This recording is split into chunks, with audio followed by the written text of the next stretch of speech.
Dugaan praktik suap kembali mencuat di lingkungan pemerintahan daerah. Kali ini sorotan tertuju pada Bupati Muhammad Fikri Tobari yang diduga menerima uang suap dalam jumlah besar terkait proyek di wilayahnya. Kasus ini mencuat setelah Komisi Pemberantasan Korupsi melakukan operasi tangkap tangan. Dalam operasi tersebut, penyidik mengamankan sejumlah pihak yang diduga terlibat dalam praktik suap terkait proyek pemerintah daerah. Dari hasil pemeriksaan awal, uang yang diduga sebagai suap disebut mencapai ratusan juta rupiah. Dana tersebut diduga berasal dari pihak yang berkepentingan dengan proyek pembangunan di wilayah Rejang, Lebon, Regency. Informasi yang beredar menyebutkan uang tersebut diduga dimintai sebagai fee atau komitmen dari proyek yang akan dikerjakan. Praktik seperti ini kerap disebut sebagai ijon proyek, yakni pemberian uang sebelum proyek benar-benar berjalan.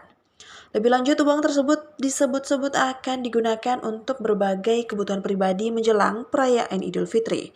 Dugaan ini menjadi salah satu hal yang sedang didalami oleh penyidik KPK. Dalam operasi tersebut, KPK juga mengamankan sejumlah barang bukti, termasuk uang tunai yang diduga berkaitan dengan praktik suap.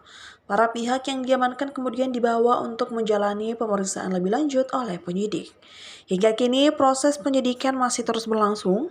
KPK menyatakan akan mendalami peran masing-masing pihak yang terlibat, serta memastikan aliran dana dalam dugaan kasus suap yang menyeret kepala daerah tersebut.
Download Tribun X sekarang, menghadirkan lokal menjadi Indonesia.